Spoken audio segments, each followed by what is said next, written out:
Azeezat Sofunde is a broadcaster, voice-over talent, arts and crafts enthusiast, and an innovative entrepreneur. She is the creator of the Crafters Connect, a platform that promotes arts, crafts, and creativity in general. She is a convener of the Crafters Conference and hosts the Crafters Chat with Dazi. Azizat lends a voice to subjects that add value to individual and collective growth and to humanity at large. She is a resourceful ideas bank, hence fondly called Zazi, a support system sister. Peju Layiwola is an artist and professor of art history at the Department of Creative Arts, University of Lagos. Her last solo exhibition, Indigo Reimagined, focused on textiles and emphasized the need to return to reviving the ancient textile traditions in Nigeria. Layiwola is a fellow of the African Multiple Poster at the University of Beirut, artist in residence, University of Beirut 2022, and has received several awards and grants. Recipient of Lagos Studies Association Distinguished Scholar Award 2021, Tyson Scholar Crystal Bridges Museum of American Art, Ancaster, USA 2019, Terra Foundation for American Art Grant 2018, and recently the British Council SSA Culture Program Grant for her project titled Telling Textile Tales, after which this conference is named. She is the founder of Master Art Classes.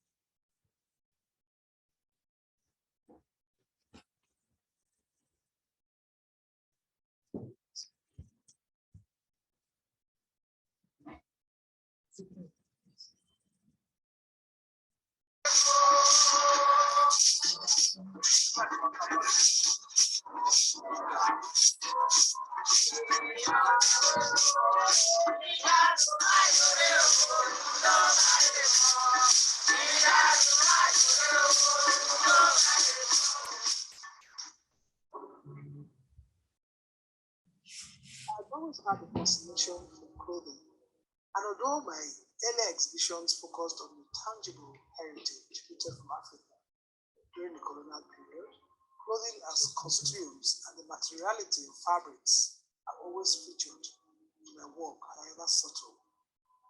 I also use clothing as a means of expressing my dual heritage of being Yoruba and Edo. This solo exhibition, titled Indigo Reimagined, is dedicated entirely to cloth, particularly Adire Eleko, or starch resist, practiced in southwestern Nigeria.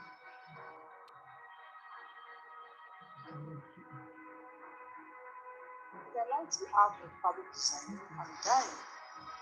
The exhibition comprises a number of installations and are not limited to dyed textile as a site of adornment and simplification, but takes into cognizance the processes, the methodologies, and labor of making art, which is in a sense conceived as an art itself.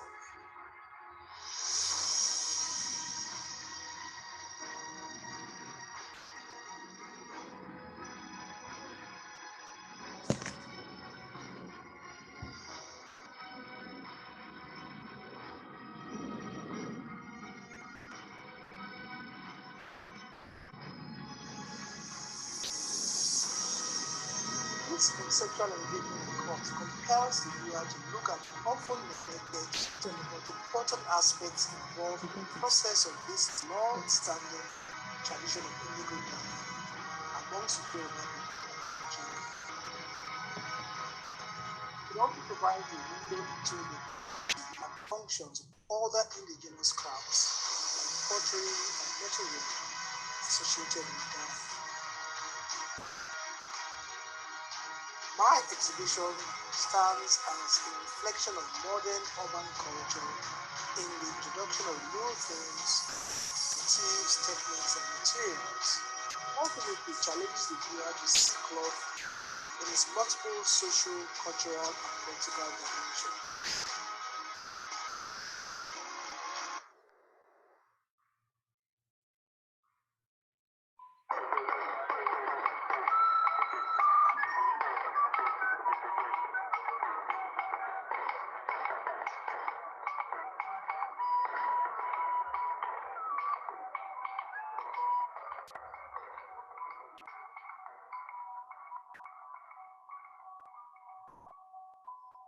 Color blue is magical. It also connotes coolness. Body blue references indigo dye or cloth that often rubs off on the body of the wearer and tones the skin and undergarments. It also emphasizes the hands as the site of transformation of white cloth into exquisitely dyed attire.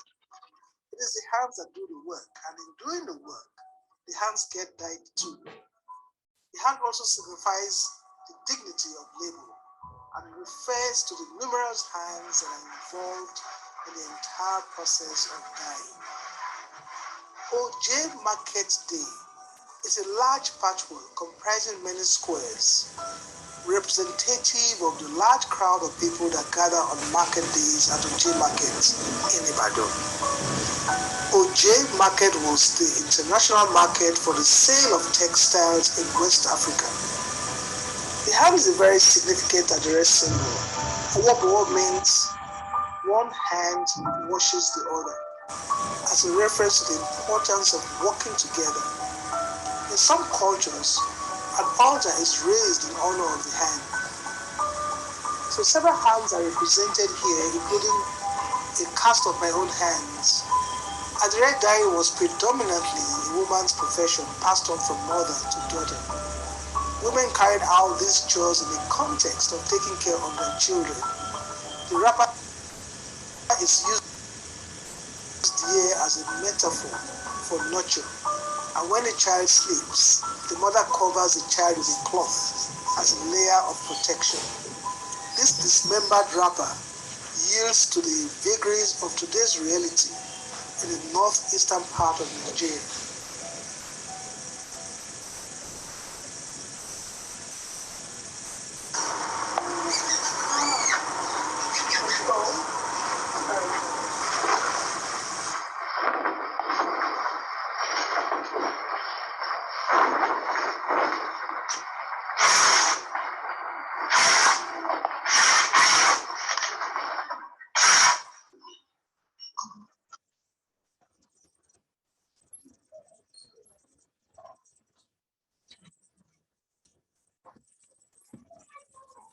Beautiful, beautiful presentation. Thank you so much for being part of Telling Textile Tales. You can see that it's not a journey that just started yesterday. So now we'll share the conversation between Professor Peju Layiwola and Azeezat. Stay tuned.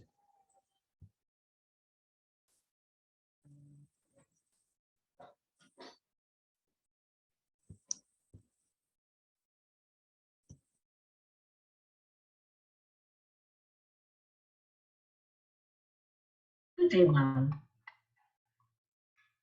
Hello, Zazie. Always a delight to speak with you. All right, the delight is much on this side, as we know that you have a lot of beautiful tales about textile that you want to share with us. So let's start with how you navigate towards textile as an art form. Well, I'll start by saying that my mother is the greatest inspiration for my art. And she taught me when I was growing up, but not just at home, but also she was also my teacher in secondary school in the Federal Government Girls College in Benin City. And she was a very creative person. She could do turn waste into wealth. She could do transform things that you ordinarily throw away into objects of beauty. And she had a plantain plantation, just like my dad had. And so she would take banana fibers and make sculptures out of it, combining it with chicken mesh and binding wire and make this incredible sculptures. So this was the kind of home that I grew up in, with a mother who was so talented, a very strong woman. And so she taught me my first lessons in tie-and-dye batik. And these were the days when we used to have trend dyes from Germany, and also Gaskia fabric from Kano. This shot with fabrics that would absorb dye hundredly, And so I would, use bath sometimes, bath or calico. And my mother was also teaching a lot of the time in the marketplace. She was hired by the then Bender state government to teach women in the marketplace. And so I would go with her. because I was very interested in learning all that she had to teach. So I'll go with her to teach these women in the marketplace. And they were also very amazed that a young girl could do exactly what, her mother does. And it was a very, fulfilling experience for me. So she had two shops in the market, about the market, along Apapava Street in Benin City. They were given to her by her father. And she, had something like a bridal shop, and she sold fabrics. She sold fabrics in the shop. I remember my dad and herself would travel to Lagos to buy fabrics from large, these very well-established merchants in Lagos. And she would cut out patterns from these fabrics and make beautiful things from it. She would design empty bottles, make decorative bottles, and also design bridal wares.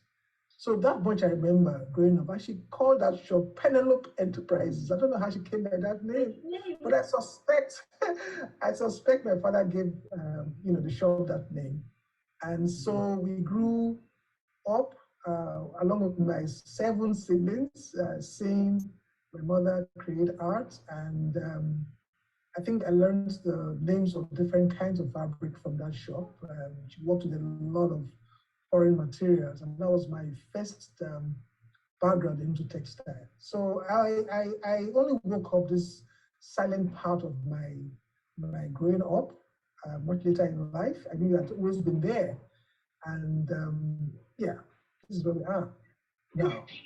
Okay, all right. Let me quickly make an important announcement. There is a little one in the house. He's attending this conference with us today. So in case you hear the blah blah, it is him trying to share his own contribution. All right, Prof, moving on to the next question. And there's an exhibition you had in 2019 at Unilag and Alara Lagos. You focused on indigenous Yoruba textiles in your solo exhibition. I'm wondering, has this always been the case to explore Yoruba clothing?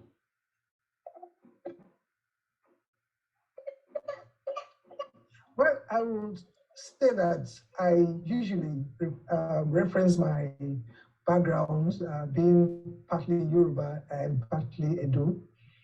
My father is from Idumagu, Lagos State, Babatunde Olatokunbo Olu. And my mother is from Benin, Elizabeth Uluni Akenzwa. And so I, take pride in that in-between position of being Edo and Yoruba. And these are very strong cultures. These two strong cultures are also linked historically. So that's position I occupy, I try to explore in my art. And so my reference building costumes is because it comes from a place of knowing and learning from my mother, who was also very passionate about Edo culture. I think I also had a dose of it growing up. So she would celebrate the culture with dressing us up in Edo costumes, even when we're not going out. And I can't even tell the number of couples that she dressed up in Benin City. And throughout my growing up in the city, I run into people who say, "Oh, are you Mrs. daughter? She dressed me up for my wedding." So she was so culturally aware. And so I grew up seeing her stitch fabrics. I also her beading. Somewhere in the corner of the living room, we always had a tray, an aluminum tray that had beads of different sizes, needles of different sizes. And she did this very beautiful, elaborate ukuku, which is the hairstyle for the adult people. And she would beat it halfway, sometime in the night, she'd go back to it. So we always saw her working and doing patchwork as well. So that was how I developed interest in the things that she did, the crafts, the art and crafts that she did. And that's my mother wearing the kuku and some of the beads and sitting on her sculpture as well. She did art in the University of Benin, studied Also did a master's in sculpture and was involved in bronze casting. Actually, the very first female to go into bronze casting in Benin City. And yes, her background as a daughter of the King of Benin, His Royal Majesty of Akenzo II, who reigned from 1933 to 1978. So, yeah, so most of the things she wore and the things she carried as paraphernalia of office, being a princess, were done by her. And so when her father passed in 1978, she designed the commemorative cloth, which was used for the obsequies of His Royal Majesty. And she did that in two colorways, in yellow and also in a white background. And to tell you that, you know, textile had always played a major role. So seeing her, all of these things inspired me. And these were the registers that I fell back on when I grew up. So I also referenced this in one of my works I did in 2010. The textiles that she made, I also tried to inscribe that textile into one of my installations, which was shown in 2010.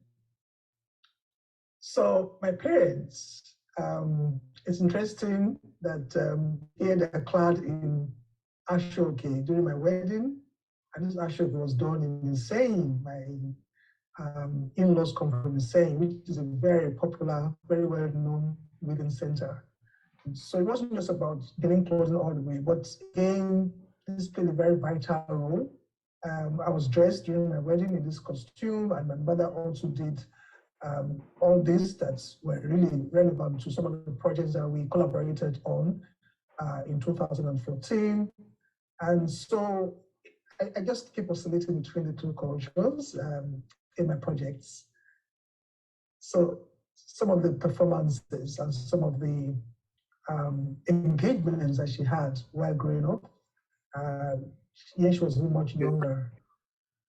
And she was also inspired by her mother, Ehioba Edel Akenzo, the wife of Akenzo II. So she bought the title Ehioba, which means the spirit of the king. So she was the embodiment of the Oba of Benin.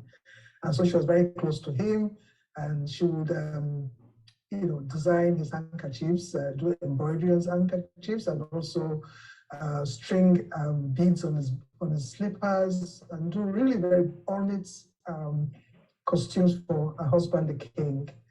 So that was, you know, how my mother was inspired as a young girl from my mother, and then she passed on the skills to me. So when I carry out my projects, this is it comes from this level of inspiration, being inspired by people around me who are great mentors in the arts while growing up in Benin City. At some point in her career, she was also making paper beads and beads from what you call cast-camide glue. And sometimes even recycling paper straws to make this really lovely beads, which I also taught my students. So when I refer to the costumes in my projects, like the Who Centenary project, I go back many years to when I learned these skills from my mom, and also passed these skills to my students who have been taught to make paper beads for their performances using crepe for making costumes and making things look as real as possible with disused newspapers, old exercise books, and you know, to make amazing jewelry, paper jewelry. And so these are some of the images that have come out of a new project, an interview with my mother. This is the first time I'm sharing these images. And this interview was done within a space, which was also a way of honoring my father who had passed, with an installation at the background. Again, these are all her costumes. And at the background, you can see the fabrics which she designed in 1978. some of the funds we used for a project which I'll talk about much later.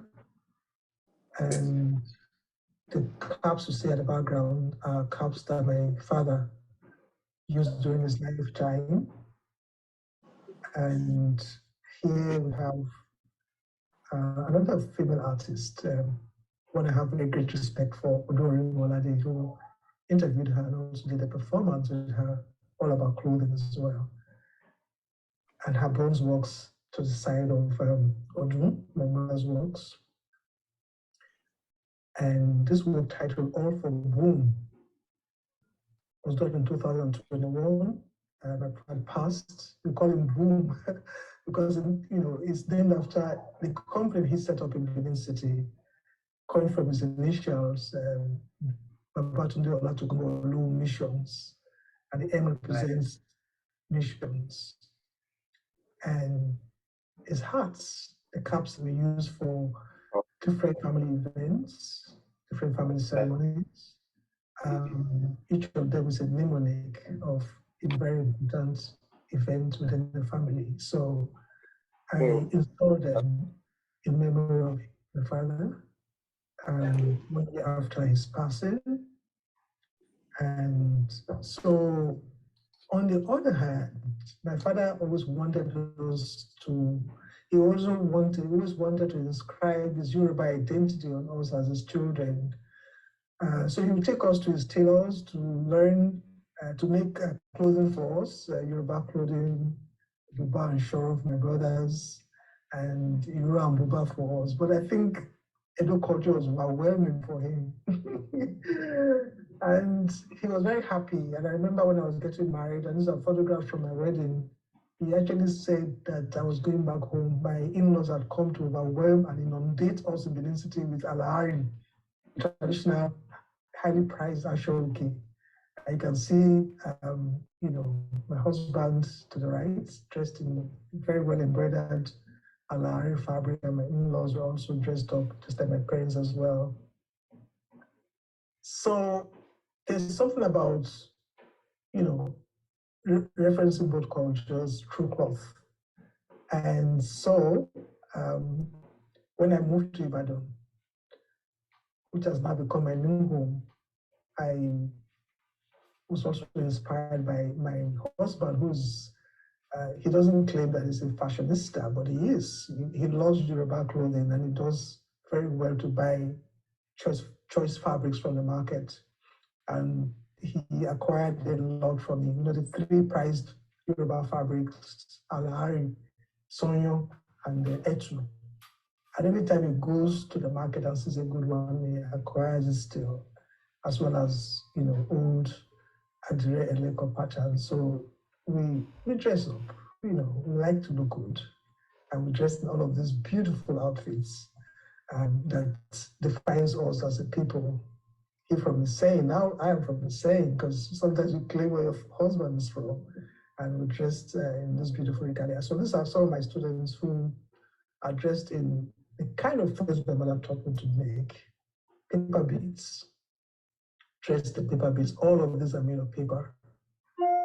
And so year in, year out, the students learn things I've learned over the years, and I'm very happy to pass this on. So whose centenary was about celebrating Benin art and culture, and what role did textile play?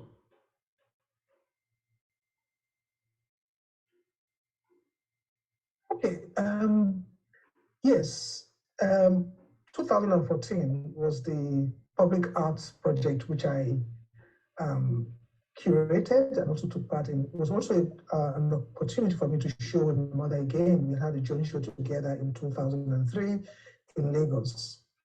And for this public arts event, it was 2014, it was the centenary year of the amalgamation of the Northern and Southern Protectorate of Nigeria. And the Nigerian states celebrated this by having huge banquets, and there was so much hue and cry about Nigeria coming together under British rule. But I thought that rather than celebrate that coming together, under that kind of structure, that there were a lot of other things to celebrate within the culture of Benin. So we went to Benin City, to Egun Street, the historic seat of the bronze casters. And it was great for us to celebrate a culture that has stood against British imperialism. For me, I was looking to invite other artists to vent the project, and I invited performance artists, photographers, installation artists to go to Egon Street to do these iterations. So this was what we did. And of course, I invited quite a number of artists, the renowned performance artist, Jelini Atiku, who was also my student. And he got this beautiful outfits that look like bronze, because we're going to the home of bronze casting. And he took these interesting materials that are used as covering for fabrics that had the color of bronze for his projects, and the other artists who did on-site paintings and installations. And we did all the costumes, we designed all the costumes which the women wear. Some of the costumes that I did were later exhibited in Kunsthaus Dresden, in Germany, and also in Spain. And again, costumes and textiles played a vital role, even though the topic that was being discussed was about the Benin bronzes, which has also been a major area of focus for me, the issue of restitution and all of that. In fact, my exhibition of 2019 came out of the place of trying to look for something that was more celebratory rather than this very emotive topic of pillage. I went on in Benin 1897, so I was looking to do a project that would celebrate culture in a way that would not drain you emotionally. And I remember that in 2019, there was very much out about whether the works were going to be returned to Nigeria or not. So I thought that I should take a break and go in the direction of textiles, and that did it for me. Well, thank you. Okay, so I know you are also interested in community engagement, and you spoke about how you accompanied your mother to our own workshops in Benin. Tell us about that.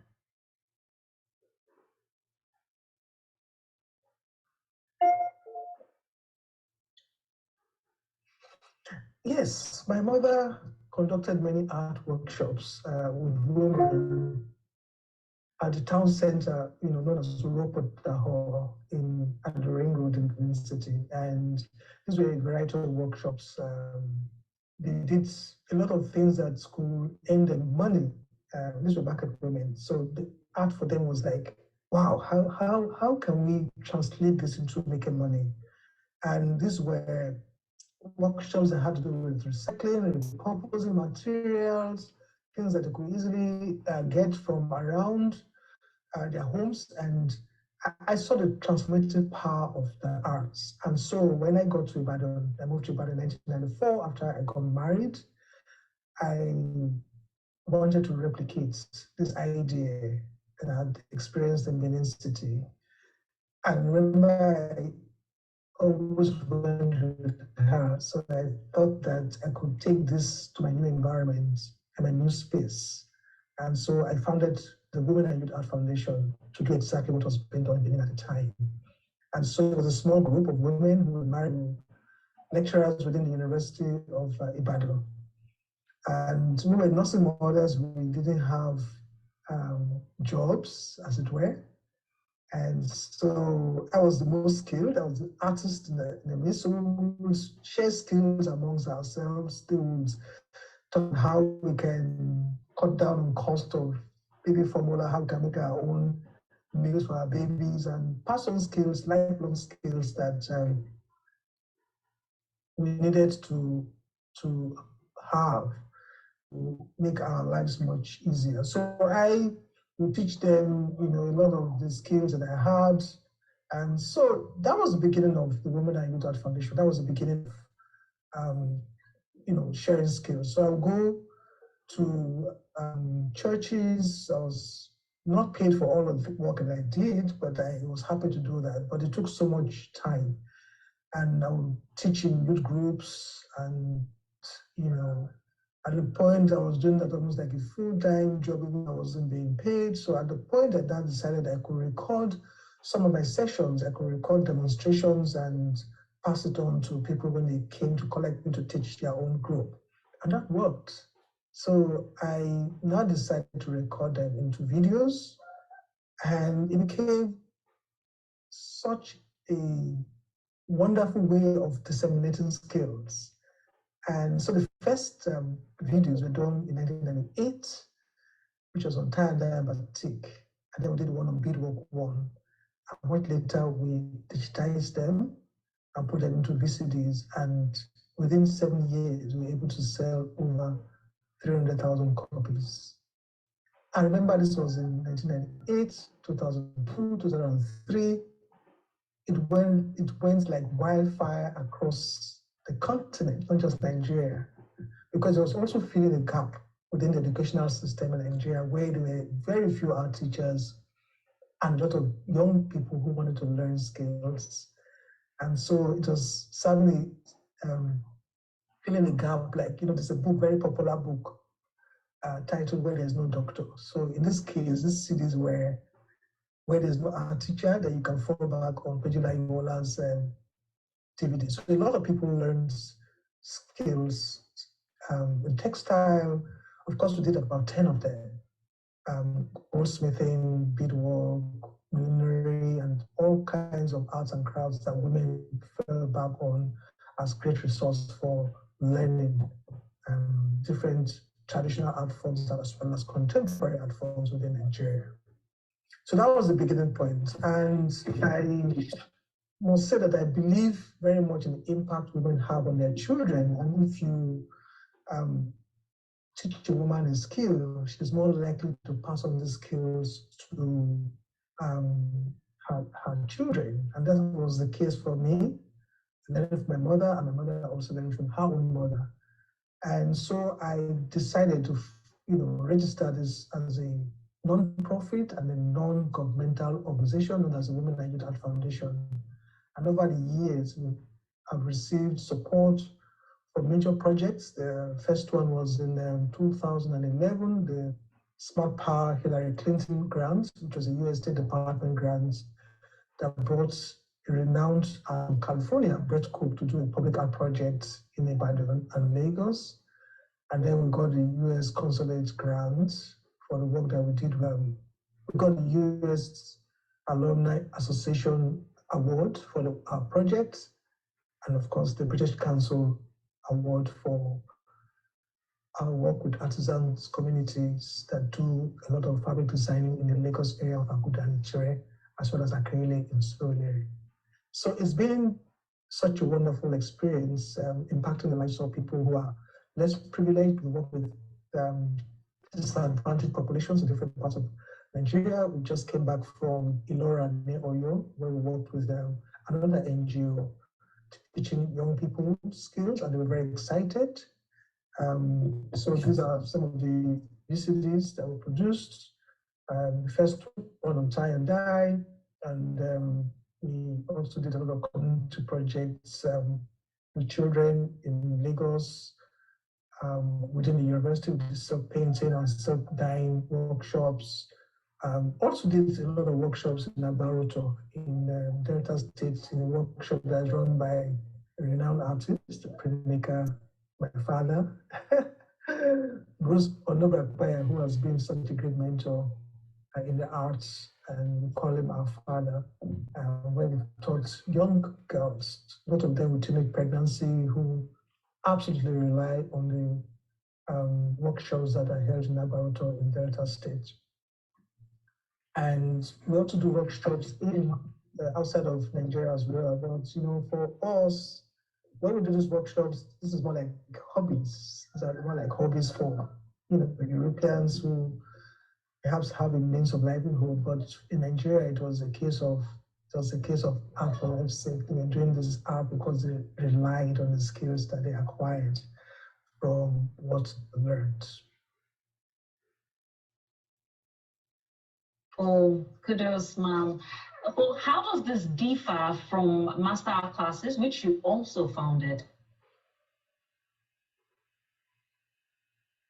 Well, Master Art Classes is much broader and it's a younger initiative, and it came as a post-COVID intervention. And there was huge interest in the kind of work that we're doing, and so I made it more available to a larger public through online courses, which are more attuned to indigenous African knowledge systems and textiles inclusive. So we have an online platform, and sometimes we also have in-person classes, which cover a broad range of arts interests. So keep adding onto the courses which we have online, and you can actually watch our videos on how to do particular textile processes and other art forms as well. And so these courses can be purchased online from anywhere around the world. So both platforms are based here in Lagos, and they're getting more and more recognition. In fact, the Women in Youth Art Foundation just got listed by a French fashion label, Louis Vuitton, that listed Y Art Foundation as one of the artist-led initiatives or artist-led spaces in the Lagos area.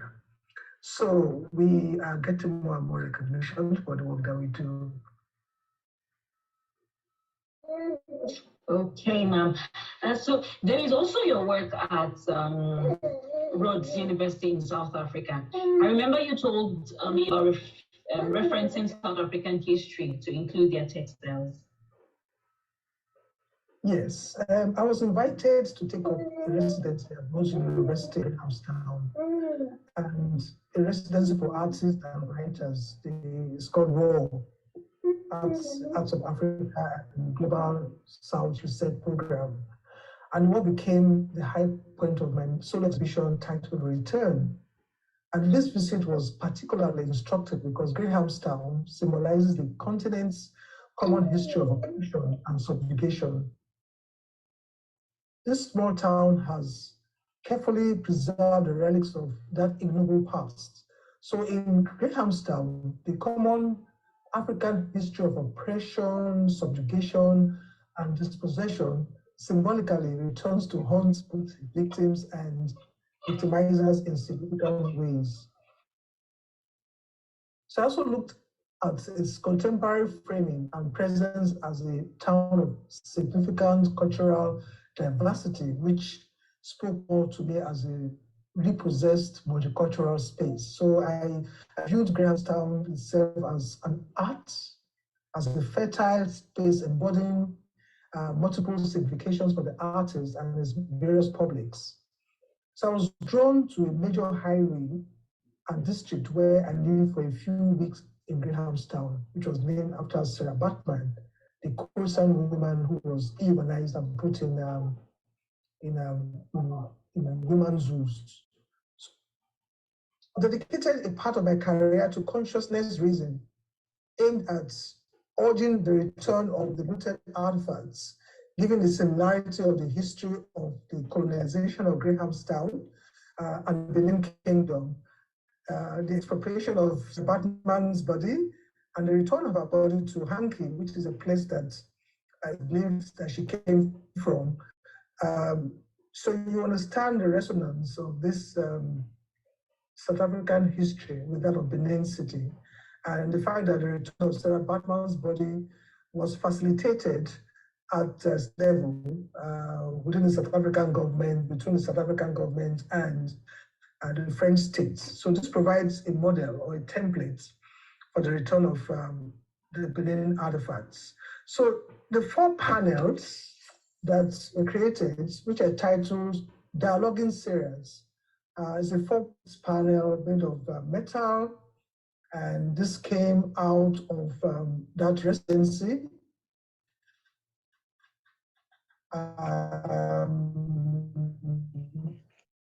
What do we do to tell the story of historical and contemporary women who have made an impact on South Africa? So I started to think of a cognate and concrete memorialization of this woman whose sufferings across 2 continents emblematized the experience of Black people, but with emphasis on the return of her body parts for internment in hanky.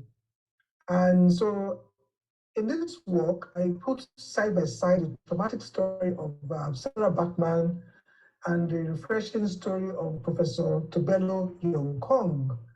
And you know, when you hear Tobelo Yong-Kong, it's more, the story is more mentioned, in scholarly and scientific circles. And this is a woman who's very well known. She was a shepherd's girl from Lesotho, but has become such a highbrow scientist, recognized in Rose University for her research in nanotechnology. So what I did was raise a commemorative cloth for Tobelo Yong-Kong, and I looked at the textiles of South Africa. I drew on the imagery of shwe cloth, which has its own history, but the fact that it is used widely in South Africa, I used that to create this commemorative cloth with which surrounds the photograph of Tobelo Yong-Kong, which is the kind of thing that we do even in Nigeria, where you have the image of the person that's been celebrated, and so that image is surrounded by motifs and iconography, which I drew from South African cloth. So for me, this work carries on in its wings the often neglected but engaging stories of suffering, of triumphs and achievements entailed in the difficult existence of African women in the continent and beyond. So this work is about gender, it's also about textiles, about restitution, and also colonialism. Interesting. Pretty interesting are the tales behind the textiles that we see, admire, and even use. This is amazing. I'm sure I'm not the only one feeling this way, listening to these beautiful tales behind the textiles that are being created. Moving on now, Prof. Indigo Reimagined was one great solo exhibition at Unilag and Alara Lagos in 2019. What was the motivation behind this exhibition, and what were the highlights? Please. Well, like I mentioned earlier, that I was looking to do a project that was very celebratory and like turned to textile, and Indigo Reimagined did this for me. From the images you can see on the screen, people are very happy, and they came to that exhibition wearing indigo, wearing any form of blue to celebrate textiles. And this was a conceptual exhibition comprising performance and installation art. The exhibition highlighted the rich traditions of indigo dyeing and fabric designing techniques such as Adire Eleko or cassava starch resist methods, and showed the great artistic and scientific skills that Yoruba women displayed. It was also to engage with the cultural, economic, political, pre-colonial, colonial, and post-colonial history of textiles. And so I also did not want to focus on textiles, but use that as a reference point in my work. And so most of the works that were displayed in that exhibition were not made of cloth. Only one was made entirely of fabric. And the others were made of other media, also to show that in creating fabrics, in designing fabrics, there are other materials that do not come to the fore. For example, the stencils are made of metal. They were taken off chest cabinets. They were made of zinc, and were cut, the stencils were cut out from these sheets and used to design fabrics.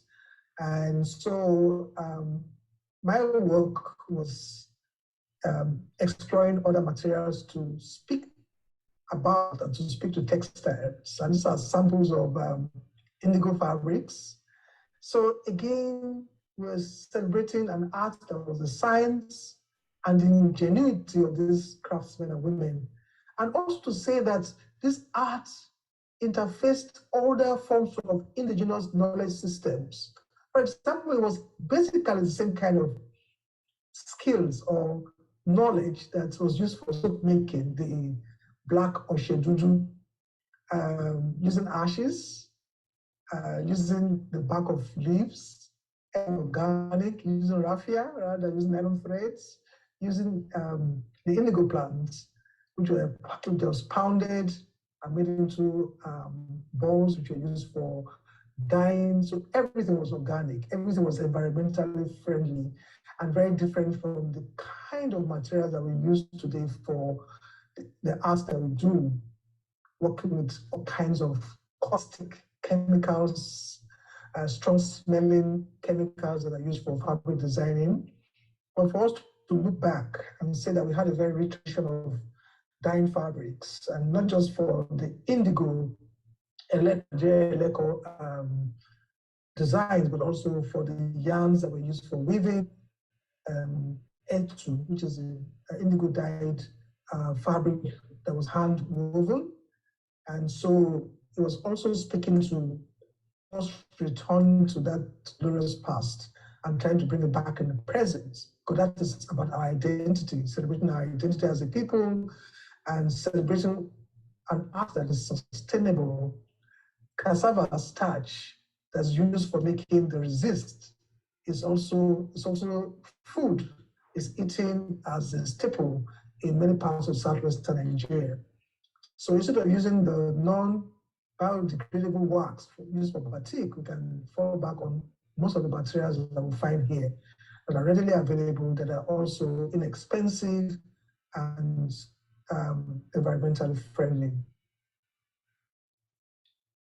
So these are some of the images from the work, from the exhibition. These are some of the works. This is a work that is titled Orimikwe, and it comprises 96, 98 square metal stencils.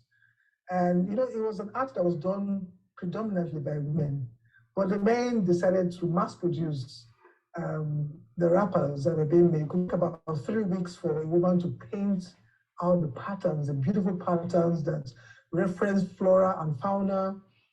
And so the men felt, oh, if we make stencils, then we can replicate these designs over several yards of fabric. And so in this work, I was bringing that moment of men introducing the stencils, and I got these young men who are also my students and giving them the opportunity to share in this project. They were very excited about that, to hold this plates and show them out as if they were, show them off as if they were displaying and spreading out the wrapper over the balustrade to show the patterns that exist. So for me, this work speaks to the materiality, that cloth is not just about the fabric that is taken to the market, but there are many other things that are used to produce the designs. And so when we look at the work like stamping history, it's an installation that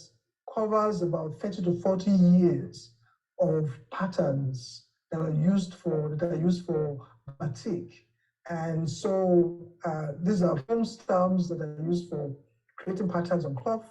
So my argument here is that the cloth goes to the market, but the stamps and stencils remain in the atelier of the artist and responding to technology. And so you find some of the very interesting emoticons and emojis that you find on your computer, the smiley face, and other contemporary visual iconography that that were not available when this art began. So a work like Sofunde, which is it's made of aluminum foil, looks beyond cloth, looks beyond textiles. It looks at what is underneath textile. So we can wear these beads around your waist. Beads are known as ileke or baby. These are small beads worn around the waist, and usually it's only the lovers or the husband of the woman that sees the beads. So textile can also conceal and it can also reveal. So in this work, you find the circles, which are the beads, the baby beads. And when you say Sunde, it means you are saying raise up the beads, and that reveals something that should be concealed. And you find this circular form appear a lot of the time in my work. The other work, Even Mother's wrapper couldn't cover, uses textile as a starting point. Looks at the wrapper as a metaphor for protection. So when the baby sleeps, the mother ties the baby to her back, and that wrapper is meant to be a protection for the baby. But in today's society in Nigeria, there's a lot of unrest in several parts of the country where bombs go off. And when the bombs go off, a wrapper that was meant to protect gets torn, and personal effects are dispersed. You can find a comb, prayer beads, baby toys. And when you see a baby doll to the right of this work, it also shows that anybody can be caught in the crossfire, from the young to the old, and that perhaps there's a young child somewhere lurking in the corner. And it also refers to women's work. Women always did their arts within the homestead because they could keep their eyes on their children, on the family, while they did their work. Another work, Oje Market Day, references the market, which was an international market. The Oje market was an international market in the 1960s. And when I got to Ibadan in 1994, even before that time, I used to go to the market with my husband to pick up choice ashoke and adire leko. You don't find them anymore, but at that time you could buy a lot of this from Oje Market. And so I referenced this because I got a lot of my textiles from there and created this huge patchwork, which was displayed in about 8 pieces. And for me, it was not just about the cloth. This is the only work in the exhibition that was made entirely of fabric. And I was using this as a means of talking about the indigo of various techniques, adire alabere, adire alabella, adire unico, and adire leko. But then you look at the brown colors, the brown hues. It situates Oje Market in Ibadan. And this work connects directly to poetry as well, to look at the work of the very interesting poem that was written by J.P. Clark of blessed memory, titled Ibadan, Running Splash of Rust and Gold, like the rust in this installation. And the way you look at the variegated patterns, the black and white, it goes to show how Nigeria has become a dumping ground for all kinds of textiles coming from China, from Turkey, from different parts of the world. And at the end of the installation, you have all blues calling for us to return to the indigo tradition. The work was displayed within the university and also in a very popular luxury outfit in Lagos, Victoria Island, Alara, Lagos, where the glitterati of the Lagos public saw this work. The fashion fashionistas saw this exhibition. It was very well received. And so these are the blues at the end of the installation. Also, the sewing machine was kept there to make the statement that this cotton fabric that came in from Manchester in the late 19th century, in a sense, truncated the weaving tradition that was very well known in southwestern Nigeria. Yes, the artists already knew how to do dyeing, they were dyeing yarns for hand weaving. When they met with the British shirting, which was imported in large numbers to Europe, the artists transferred their creative sensibility from hand weaving onto painting and stenciling starch on the fabric. So a lot of people deserted their cocoa farms and went into tailoring because they were making a huge output of textiles or design, and they needed tailors to be them into the usual buba and shoro, or buba and wrapper and all of that. So people deserted farms and began to sew. And so the sewing machine gets to that point in history.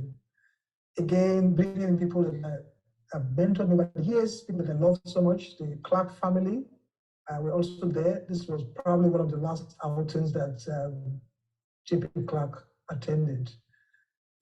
He came for the exhibition to hear and see children recite this poem in that space. And the work has moved. It was shown in Cologne at the Natural Hughes Museum in Cologne, in the Art of Resistance exhibition for over a year between 2020 and 2022. And it's been recently acquired by the Stanley Museum in the University of Iowa. That was great. Yeah, so for me, these are statements about textile. This is an exhibition that looks at various materials like ceramic materials, where we reference the pots that hold the elu, the vegetal dyes. I also created my own versions of these pots. Now we use plastic containers, but this earthenware pot will aerate the indigo that requires a lot of oxygen. Plastics do not give that opportunity to aerate the dyes. And I painted these beautiful symbols that appear on cloth and on those pots. It was also a point of talking about my personal history, but also talking about the communal history, because some of my fabrics, which I've acquired over the years, were kept in this installation. And people came into this hall, into this gallery space, to recognize some of the fabrics that they had as well. So if a particular design comes in, it goes into different homes. So they become registers in their own homes. And so they said, oh, my grandmother had this fabric, my great-grandmother had this fabric. And then you see the Agbada, which tells us about the beginning. That's a big gap over there. I acquired it in the market in Ibadan. And I didn't know it was that old. I knew it was about the 1950s or 1960s, but I wasn't sure. But when I looked inside the cloth, I saw that it was lined with the commemorative fabric that was used for to celebrate the independence of Nigeria in 1960. And it just tells you that cotton was grown. It was cotton carding and spinning that was done by hand in southwestern Nigeria, and that Agbada talks about that point in history. So we also have a work titled Body Blue and the significance of the hands. The hands cannot deceive you is a very popular Yoruba saying. The women worked in unison, they were always working in groups, and their hands were always dyed along with the cloth. So when you see the hands of a typical Iyalaru, hands are dipped in blue, and this is what I was trying to point out here. So this work is titled Oremeji 2, and is inspired by Oremeji 1, which was in the Indigo Reimagined exhibition. And it talks about the importance of friendship to Yoruba people who are always very concerned about maintaining relationships. So even when they feel very bad about something, they couch it in a very polite way. They don't want to hurt the other person. And so it celebrates friendship. And some of the patterns that appear in indigo designs are a reference to friends. So you find titles like Oremeji, you can also find Oremeri, And so this work talks about two friends that are demarcated and depicted with two different colors. And this work is presently in the Microsoft office in Lagos. And yeah, here it is. Very, very interesting tales about textiles indeed. But before we run out of time, I need to also make us see one more thing about you. You are not just a producer of exhibits related to textiles. You are also a researcher.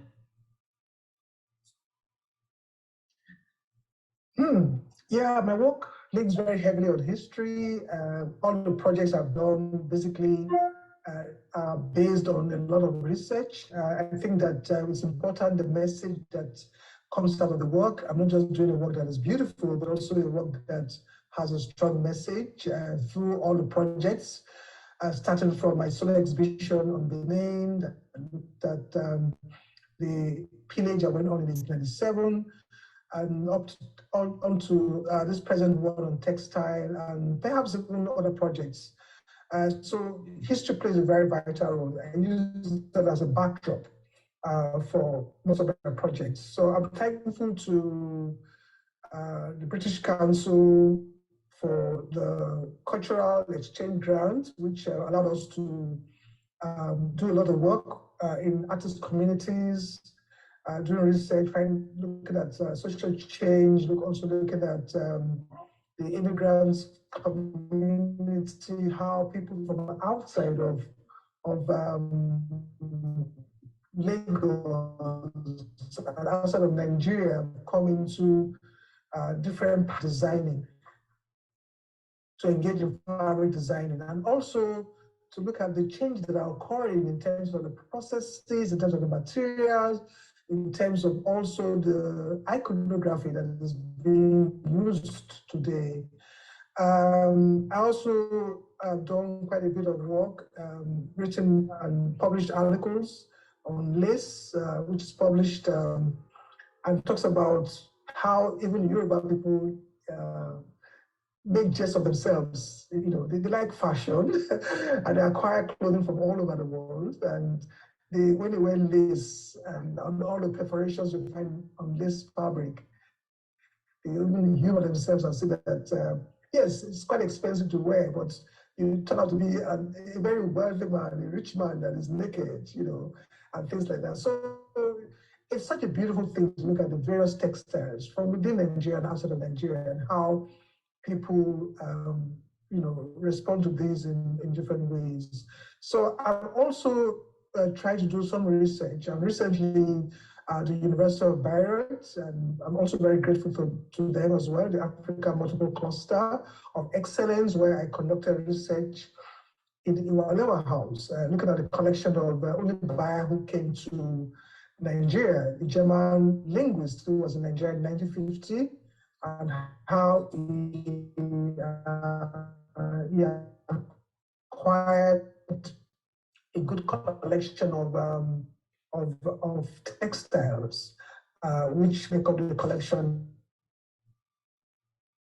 in the Walewa House, and not just the textile, even the indigo plant. He has fabrics from all over Nigeria. And it's interesting to see that sometimes in this collection you find the name of the weaver attached to the cloth. Because usually when you collect fabrics, you have an association, a relationship with the person who weaves the cloth or who makes the cloth. And all of these are documented in that collection. I also am grateful to the Terra Foundation for American Art for giving me an earlier grant to travel to Washington, D.C. to look at a collection of Jane Kennedy, who had been in Nigeria between 1961 and 1968, and also collected a lot of these amazing textiles, some belonging to Nike Okunda, who's very well known internationally for textiles. And for me, it's like the flip side of the Walewa House collection, because you have the same kind of artists that we collected in those two periods. I'm also grateful to Mimi Woolford, the daughter of Jane Kennedy, who painstakingly went through all of these textiles with me, photographing them, and keeping the legacy of her mother going in through the Mbari Center for Contemporary Arts in Washington, D.C. And so it's been like that. Of course, I'm grateful to everybody, my students who have been such a great resource for me and great support for my work at the University of Lagos, and of course, in other places where I've been at the University of Arkansas and elsewhere. So for me, yes, history has always played a vital role, not just official history, but even the day-to-day interactions with people, which forms the history of the future. Interesting. So much recorded for a professor. I was not expecting any less. All right, so moving to the last, but definitely not the least question. I have to say very, very important question. What do we look out for in the coming days and weeks, or even years? Well, I take one day at a time. At the end of the year, promises to be great with the launch of a new book, which is edited by Patrick Oloko. Patrick Oloko has become my research partner. We were together in Greyhoundstown in South Africa. So he's put together a book of articles with wonderful contributors who have looked at the works that's derived from this exhibition titled Indigo Reimagined. And so we have very distinguished scholars who have contributed from all over, from the UK, from the US, from Nigeria, from France. And, you know, the work is supported by the Institute of African and Diaspora Studies here at the University of Lagos. It's also got a grant and support from the University of Bayreuth for research. And also to look out for is the launch of my fashion label. It's going to happen on the same day. And Ash Luxury, which is a fashion brand that focuses on street fashion, will be anchoring and supporting this event in Lagos. So there's a lot to look out for. Just follow us. And yeah, that is it. Yes, super interesting. And of course, we are anxious. We're looking forward to this amazing unveiling in addition to all these interesting things that you have in record already. Thank you very much for your time. Thank you very much for what you do. And of course, thank you very much for all the plans that you have in store for us. Thank you very much. I wouldn't know if we have more time to entertain questions from the audience, but if not, I think we will just have to get them in the chat section, the comment section, and we'll have Prof. I'll definitely see to that Prof would please respond to those questions in the comment section. Thank you very much once again, Professor Peju Layiwola. It's been a pleasure having this chat with you. Thank you so much, Zazie.